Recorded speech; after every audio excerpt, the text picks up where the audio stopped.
You are listening to NUFC Talk Radio, the voice of the Toon Army. Live daily on the website, on YouTube, on DAB, and on every online radio directory. NUFC Talk, the voice of the Toon Army. Hello, everyone. Welcome to NUFC Talk. We are not live. We're recorded right now, recording a podcast episode.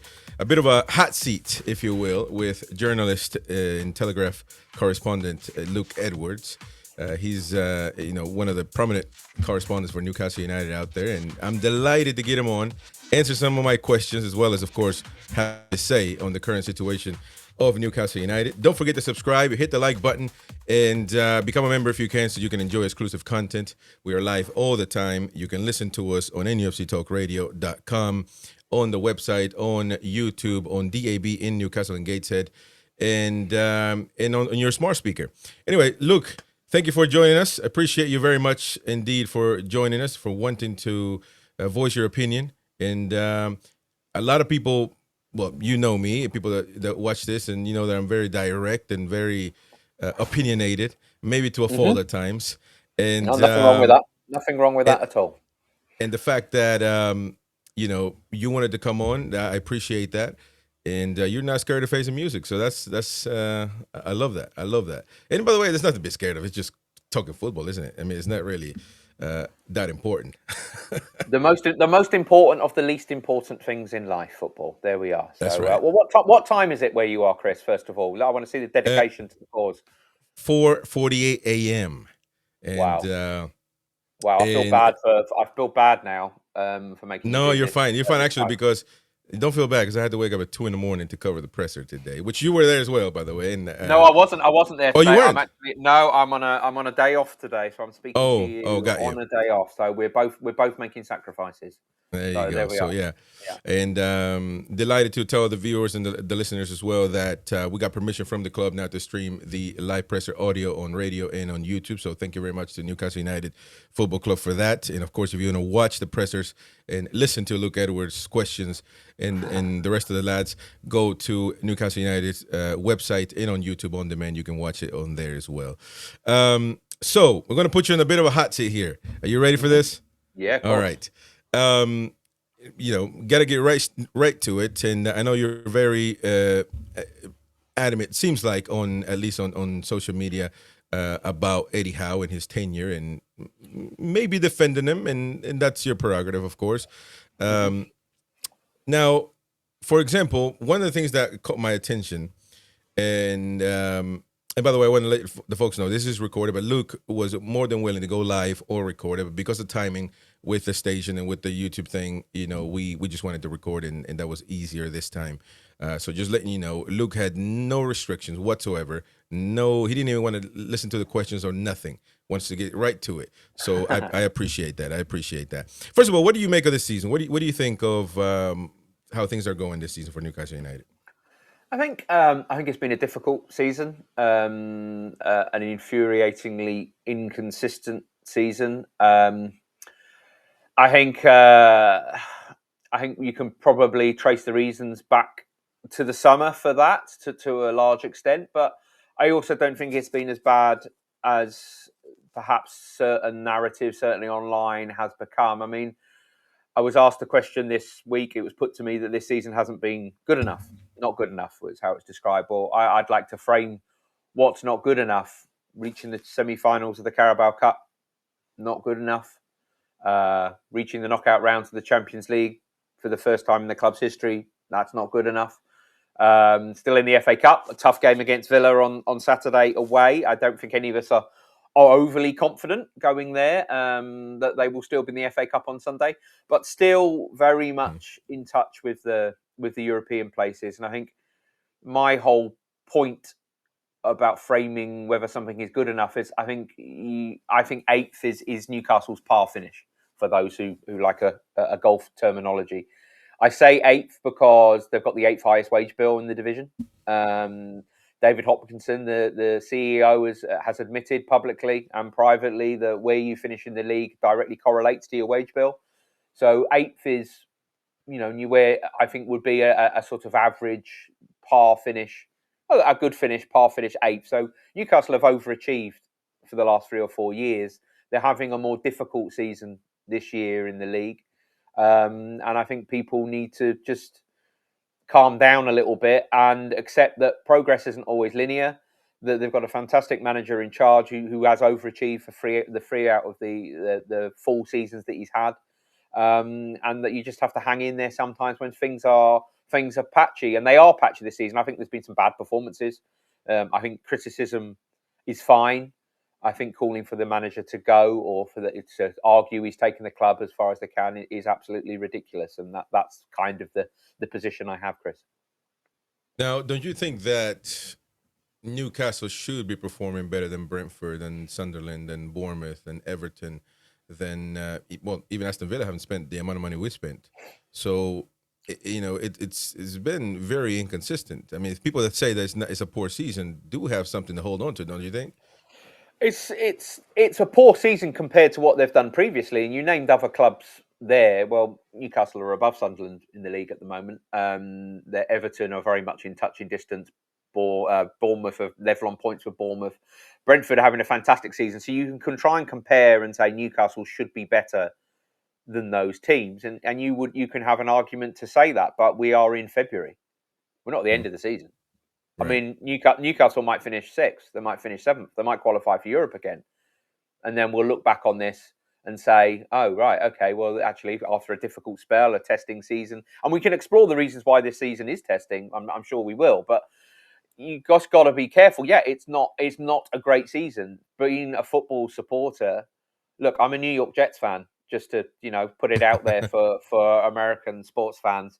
So I've seen what it's like to suffer in football. I'm a Leyton Orient fan who are in the 3rd tier of English football and have never played in the Premier League. So I know what it's like to suffer. Yeah, it is part of being a football fan. You have bad spells, you have good spells.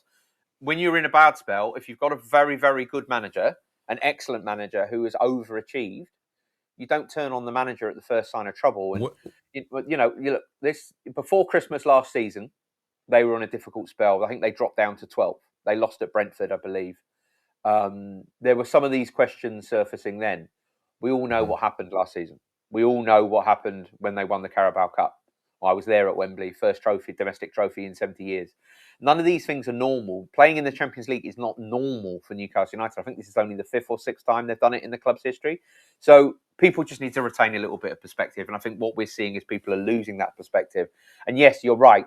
They should be above Bournemouth in the league. They should be, Everton are another big club. But yeah, you can say they should be above them in the league. But it's not always easy. You don't always get success. You don't always get what you think you deserve as a football fan. And what I'm worried about is that people are taking out their frustration at the way the season's going, and they're piling it all on the manager's door. Right. Now, online on your X account, you after the Spurs win, you basically congratulated the team and also the fans who traveled and sang Eddie Howe's, sang for Eddie Howe after the game and all that. And you had retweeted your tweet there about I think it's probably a reminder that social media isn't a true barometer of anything. The vast majority of the fan base have rallied around since Brentford. Good to see. Now, what is this situation with online fans? I mean, you are online, I'm online, everybody's online. I mean, these are real people that voice their opinion. Why the need? I mean, some other people call you call them armchair experts. I like that phrase. Armchair experts. Yeah, and I think that the Chronicle also posted something. I don't know if it was because of fans or whoever, but they titled it "Armchair Fans." I mean, most fans can't go to the game, so I mean, I think that the vast majority are not match-going fans. So why does it feel like the people that get online are not proper fans, and the ones that are match-going are for some reason holy fans? I think you're putting words. You're assuming that I'm saying they're not proper fans. I'm saying there's a distinction between the managers live and die, whether you like it or not. And I know you're in America, Chris, so of course you're going to be an online fan. Yeah. But fans, football managers and clubs live and die on the match-going support and the atmosphere inside the stadium. So managers don't survive when a stadium turns. And that is just a fact. If the fans inside the stadium start booing, jeering, chanting for the manager to go, look what happened to Thomas Frank at Tottenham this week. The fans had turned inside the stadium. He loses his job. So why it's important for me to add that distinction is the fans who are backing the team inside the stadium, who are the ones that the board are going to listen to the most. I'm afraid it's just a fact. Yeah. It's just a fact. They are singing the manager's name every game. The show of emotion, love, support, solidarity, call it what you want, at Tottenham between the fans inside the stadium and the team, and particularly Eddie Howe at the end, I think sent a really powerful message. Now, that's not to discount the views of online supporters. Everybody is entitled to their view. Everyone is entitled. That is football. You're allowed to have your view. I'm allowed to disagree with it. I'm allowed to defend my position. I'm allowed to take umbrage at people calling for the manager to go and try and put that into some context. So when I talk about armchair fans, there seems to be a culture now in football. I mean, I'm an old man, Chris. Look at me. I look so pale. I haven't seen the sun for 2.5 months. Anyone seen this on YouTube? It hasn't stopped raining in the UK. Honestly, it just started snowing here in Newcastle. I haven't seen the sun for days. So, armchair fans, there seems to be a generation of armchair fans who want to be overly critical online. Maybe it's a generational thing. Maybe Do you think, though, that well, it could be a lot of when we on our platforms we have fans from all ages and all over the place, and they do have the same, for the most part, the same tone. Calm things down. Wait, let's see. We've seen it worse before. But do you think there is a bit of a because I feel like that's what people that defend everything going on. It feels like there's a witch hunt against the manager. Do you believe that? Do you believe there's I think there's a lot of noise, Chris. There's a lot of noise. There's a lot of performative anger. There's a lot of. There are certain accounts that keep popping up on my timeline, and some people I followed in the past, some people I haven't. There's some big YouTubers in the UK, dismantling the manager, in their words. I don't think that's fair. So if people are going to be performative and angry online and strong and vehement in their opinions about wanting the manager to go or questioning if he's taking the team as far as he can, I am also perfectly entitled to counter that. I mean, that and it's my job. I mean, somebody said to me the other day, you're not a fan, you don't pay to go to the games. No, I'm paid to go to the games. I'm literally paid to offer my opinion as a journalist on everything that's happened at Newcastle. And my opinion is quite clear, blaming the manager for everything this season. And again, we can go into the reasons why this has been a difficult season, but I just don't think that's fair. And I think you just have to show a little bit more respect to the most successful manager the club has had for 70 years. That's not to say if this poor form continues, if they have another bad season next year and he's had another summer and bring players in, he's not untouchable. He's not bomb-proof, but he deserves the time, respect. And I will use that word again, love of the Newcastle United fan base for what he's achieved. And, that win against Tottenham was so important, Chris, because they were on a bad run. They went away from home. The away form's been poor. That is the biggest reason why this season is not where a lot of people want it to be. Nobody at Newcastle wants to be wherever they are on the table now, 10th, 11th. So it's been a difficult season. But I don't like this narrative building that, we've got to get rid of the manager, and that's why I'm a passionate person. There's a great British phrase, gobshite, which I don't know if I can swear on your. Well, no, go ahead. That's fine. Yeah, I'm a gobshite, and I have strong opinions, and I counter the people who have strong opinions who disagree with me, and that's just well, as your profile says, you're the most likable and charismatic dickhead journalist in the country. Exactly, Chris. There you go. So quick before we move from the fans, because I agree that 100% the match-going fans will get the board shaken if they start going. It happened during the Ashley times. But doesn't that speak? I mean, they have to go out there and support the team. I mean, they will go. They have to. They will probably ignore or have higher tolerance when going to putting up with certain things because they have to support. But the fact that they booed and whistled at the team, not at Eddie Howe only, by the way, at the team in a whole. They might have been booing at the players for all we know, and not Eddie Howe. So, but don't you think that because it already reached that threshold that it's about turn it around or else?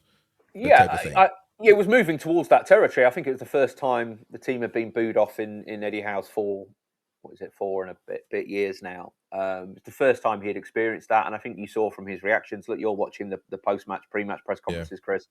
You could tell from his tone, his body language. He was very, very emotional on Saturday evening after that, after experiencing that for the first time. And I think it was tough for him. And I think he did begin to question. I think for Eddie Howe, the thing that makes Newcastle so powerful and why he's loved being manager is actually that unity, the power of the synergy between club, city, fans, team, and that bond that there's been. And I think if he felt that was beginning to crumble, if he felt like he was causing more harm than good, I think he would walk away. And I said that on Saturday night. And it was very interesting that on Monday, before the Tottenham game, he admitted that in public. I think he'd spent 48 hours considering everything. I know for a fact there's some meetings behind the scenes. The board have got no appetite whatsoever to sack him. They don't want to sack him. They're not going to sack him. They reassured him that he had their full backing. And I think he went away for 24, 30, 36, 48 hours and just reassessed and questioned whether he still had that hunger and that determination and that passion for it. Thankfully, he came back on Monday, and I thought he was brilliant on Monday in what he said. He said, if I don't feel like I'm the right man for the job, I will step down. And I believe him in that. They then, the team responded, the players responded at Tottenham. Yes, it was against a poor Tottenham side. We're going to have a much tougher test against Aston Villa on Saturday, of course. But the team responded, and then, as I say, that moment at the end when he was pushed in front of the fans, and they were chanting his name throughout, and that huge roar, I just think it showed to him that unity is still there. But of course, managers live and die by results. If they still get bad results, if they're still in the bottom half of the table in March, April, then I'm sure all these questions about his future will come up again. But yeah, they needed that win at Tottenham, Chris. They really did.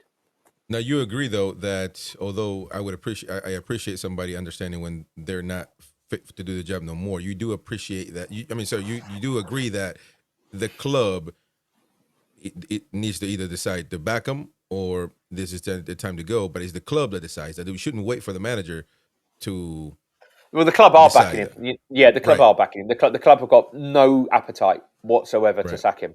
They, whatever happens this season, their view is they get through to the summer and, they rebuild in the summer and they go again with Eddie Howe as manager. But so much will depend on Eddie's, if Eddie decides, look, I don't want to do it anymore, then it becomes a different conversation. And I think that's why this weekend gone was an important one, because I think he needed to question himself, as he said he would, and question whether he still wanted to do the job, and he does, and they came back and got a win. So I think it could be a big turning point, the Spurs win.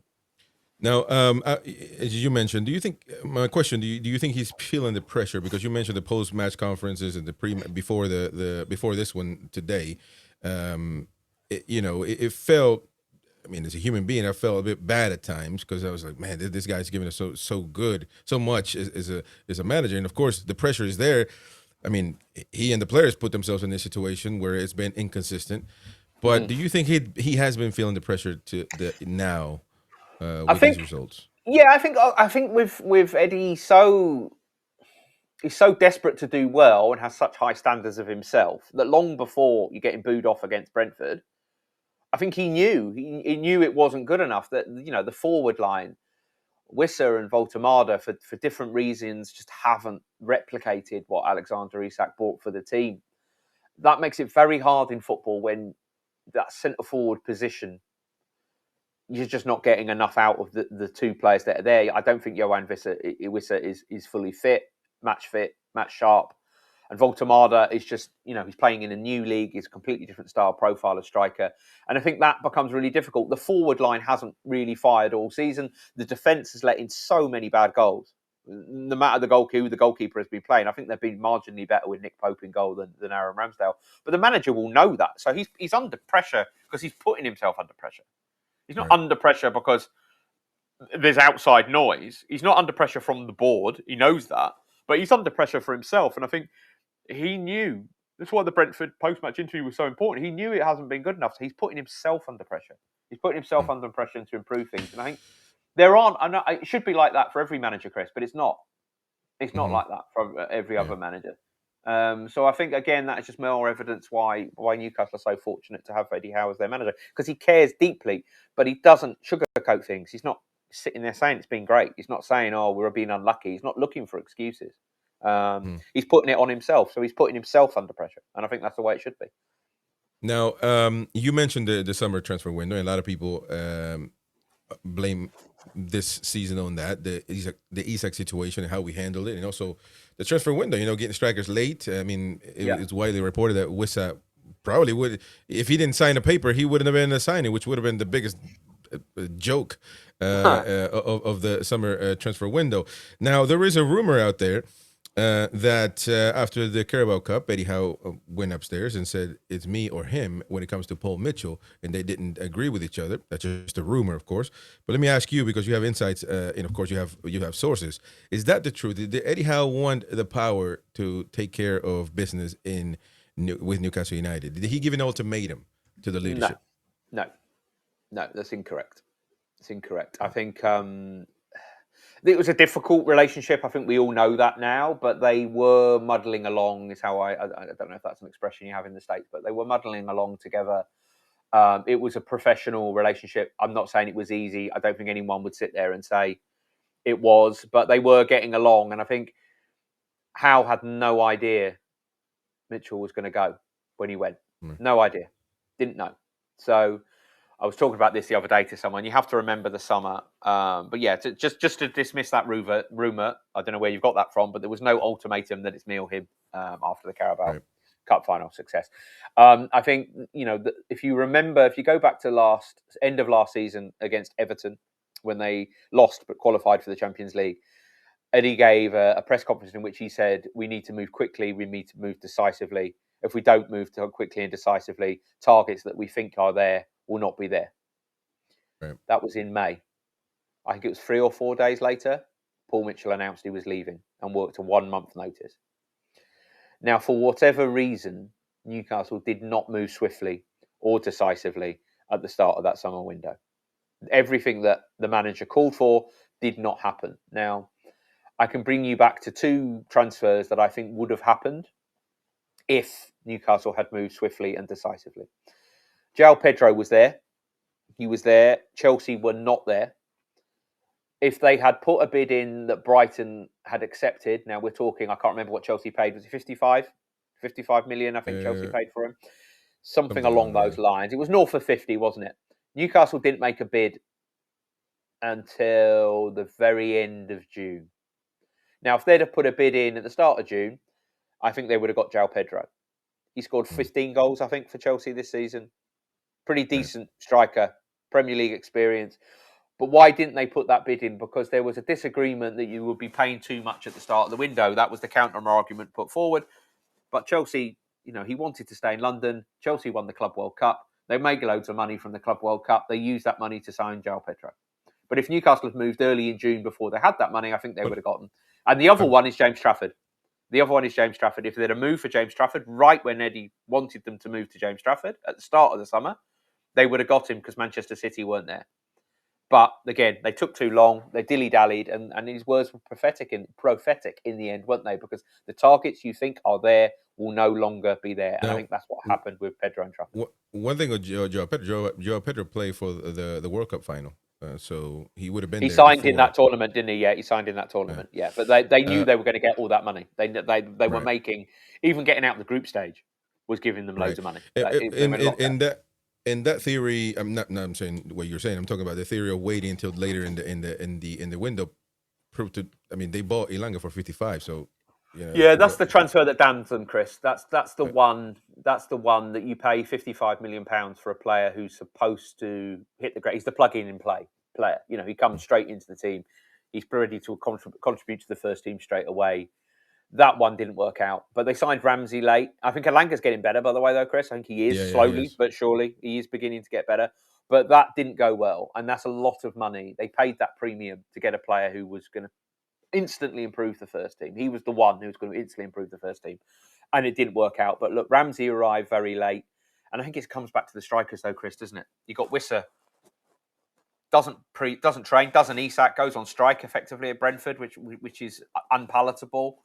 Then gets injured, on international duty without kicking a ball. He's got no match fitness. He's had no time in the training ground. And then you've got Voltemada, who did really well at the start. And I still think there's a really good player in there with Voltemada. I think Voltemada will come good. But he's playing in a new league, in a completely new role, or version of the centre-forwards role he's been asked to play. He's not an out-and-out 9 in the traditional sense. He wants to drop deep. And he's had to do it all in games. Like, it's game, recovery, preparation, game. And that has been that schedule since November. Sure. So they've not had enough time to work on him on the training ground. So, but surely, I mean, the solution can't be not qualifying for Europe, and Newcastle United need to be in Europe. So Eddie Howe needs to find a way to perform with 2 games a week, because it's not 3, really, is it? I mean, because it's 3 every 6 to 8 days since the middle of November. What?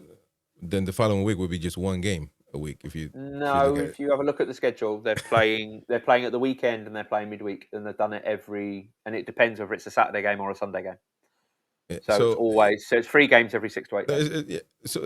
But I'm saying, what's the solution? Not qualifying for Europe, not playing so many games a week? It can't be. No, it's not the solution. They need to get better at being able to handle that. I mean, they did get through in the Champions League.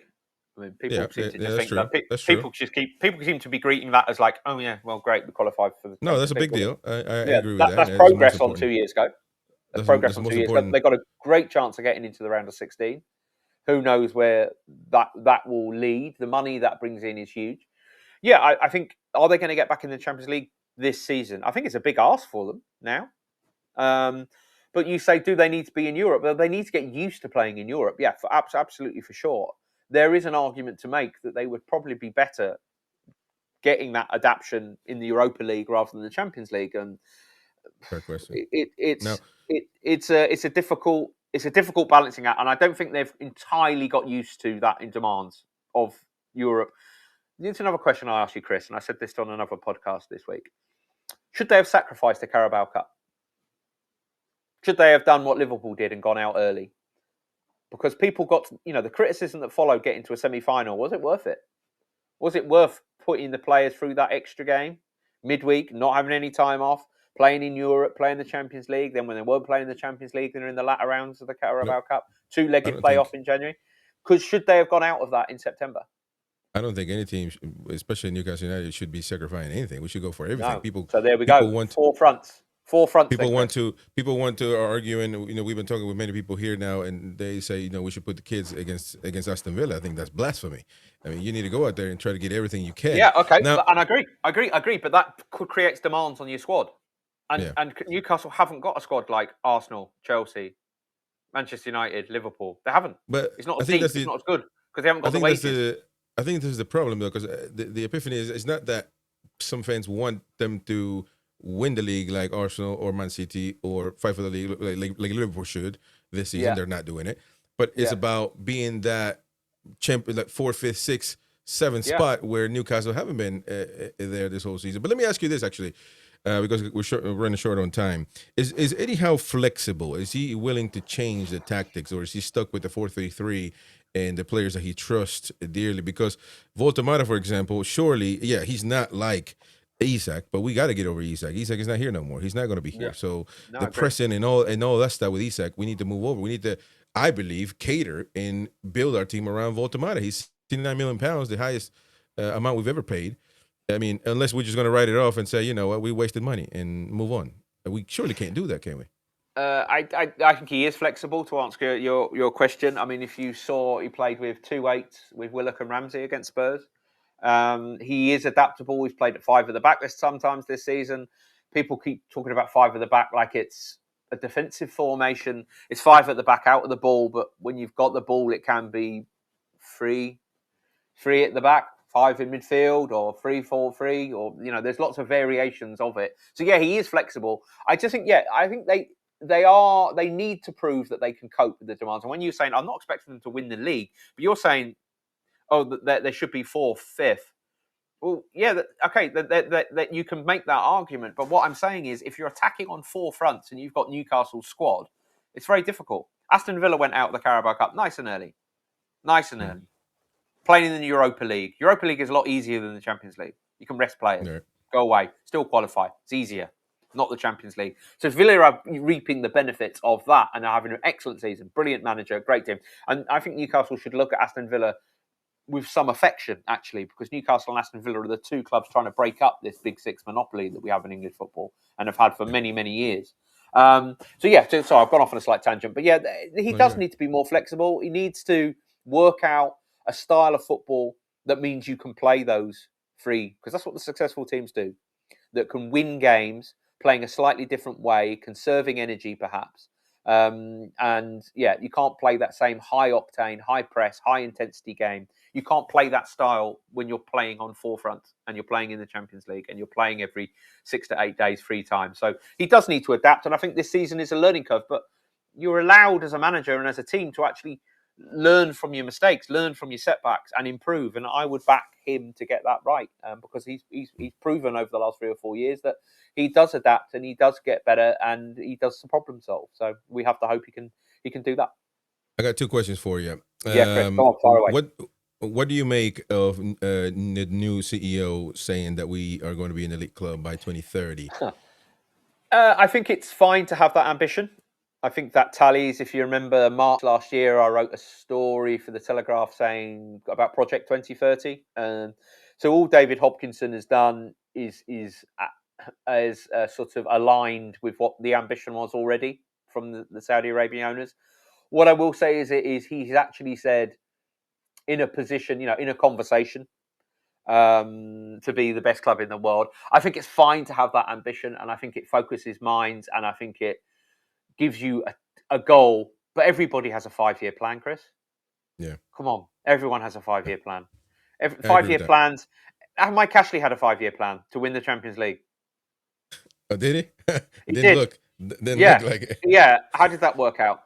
Going back in history, the Soviet Union had countless 5-year plans. Everybody has a 5-year plan. It's kind of normal speak. But I think what he's trying to do is he knows that to make Newcastle a consistent top 6, top 5, top 4 team, they've got to close that revenue gap.